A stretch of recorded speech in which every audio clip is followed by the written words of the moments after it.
온 세상이 하얗게 물든 어느 겨울, 여주에서 2년간의 근무를 마치고 이곳에 온 지 벌써 1년이 지났다. 새로운 근무지에 대한 설렘도 이제는 익숙함이 되어버린 지 오래고, 삶에 대한 책임감과 무력감 사이에서 줄타기 하듯 이곳에서의 생활을 하루하루 버티고 있다. 하지만 이 길이 내 길이 맞는지 하루에도 수십 번 의구심이 든다. 5월에 뜨거웠던 햇살만큼이나 운동장의 아이들은 활기가 넘쳤고, 코로나 때문에 2년간에 멈췄던 시간들이 아까워서였을까, 기다렸다는 듯이 학교의 행사는 봄을 터지듯 끊임없이 이어졌다. 처음 공무원이 되었을 때만 해도 난 내 직업에 대한 자부심이 무척 강했다. 30년이 넘도록 부모님께 당당했던 적이 한 번도 없었던 내가 처음으로 해봤던 효도라고 생각했다. 누군가가 내게 뭐하냐고 물어보면 항상 가슴이 철렁했던 지난 날들을 생각하면 지금처럼 내 자신에게 당당했던 적이 내 인생에 한 번도 없었다. 내 자리에 쌓여있는 일들과 쳇바퀴 돌듯 반복되는 날들, 솔직히 이런 것들이 날 무력하게 하는 건 아니었다. 정말 날 힘들게 하는 건 내가 이 일을 하면서 과연 남들처럼 살 수 있을까? 라는 생각들이 날 하루하루 무력하게 만들었다.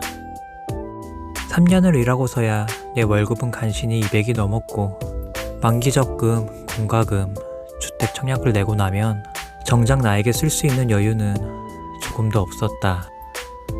평생 내 앞을 달리던 사람들 뒷모습만 보며 살아왔는데, 평생 다른 사람들과 나란히 걸을 수 없을 것 같은 불길함이 점점 현실처럼 느껴졌다. 학교에 눈이 내렸다. 누군가에게는 아름답고 즐거운 순간들이, 다른 누군가에게는 힘들고 피하고 싶은 순간들이 되어 돌아왔다. 어제 내렸던 눈들은 영화의 날씨 속에서 온 학교를 빙판길로 만들었고, 난 고등학교 계장님, 팀장님과 함께 아침에 출근하자마자 염화칼슘을 학교 곳곳에 뿌렸다. 사람은 3명인데 염화칼슘을 뿌릴 수 있는 삽은 1개뿐이었고, 나와 고등학교 계장님은 급한 대로 손으로 염화칼슘을 뿌렸다. 손이 끊어질 것 같은 매서운 날씨. 이렇게 아침부터 시설 일을 하다 보면 정작 내일은 쌓이고 쌓여 어쩔 수 없이 내일들은 퇴근 시간이 훨씬 지난 시간까지 남아서 해야 한다.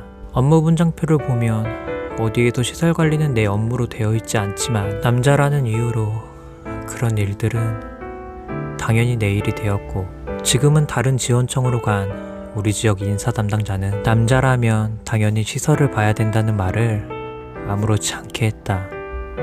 우리 학교 복도에는 모서리마다 반사경이 설치되어 있다. 처음엔 내가 다녔던 학교와 지금의 학교가 너무나도 달라 낯설었다. 여름에는 가끔씩 창문을 열어두면 행정실 안으로 검은 물잠자리가 날아들어와 구석구석을 누비고 다니며 자신의 비행 실력을 뽐내곤 했다. 5월 스승의 날엔 아이들에게 카네이션과 상장을 받았다. 단지 내 일만 열심히 했을 뿐인데, 누군가에게 선생님이란 말을 들으니 어색하고 기분이 이상했지만 그게 싫지는 않았다.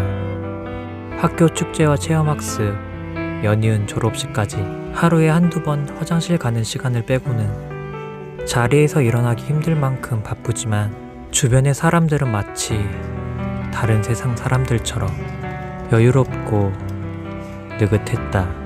쉴 틈도 없이 쏟아지는 업무보단 이런 분위기가 날 더 이곳에 적응하기 힘들게 했다.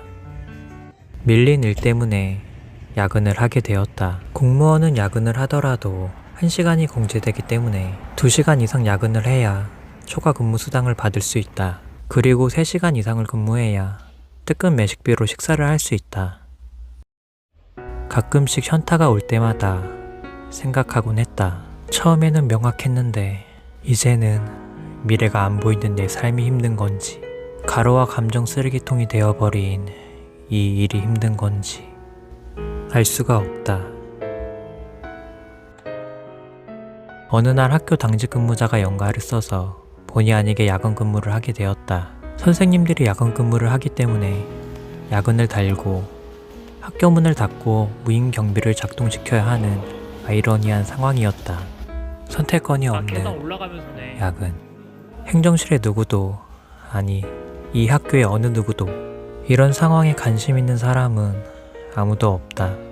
사실 매일 아침 눈을 뜨면 딱 200만 원어치만 일하자고 마음먹고 학교에 오지만 오늘도 일에 치여 가장 늦게 퇴근한다. 복지부동. 어쩌면 이곳에서 이 말이 가장 현명하고 지혜로운 길인지도 모른다.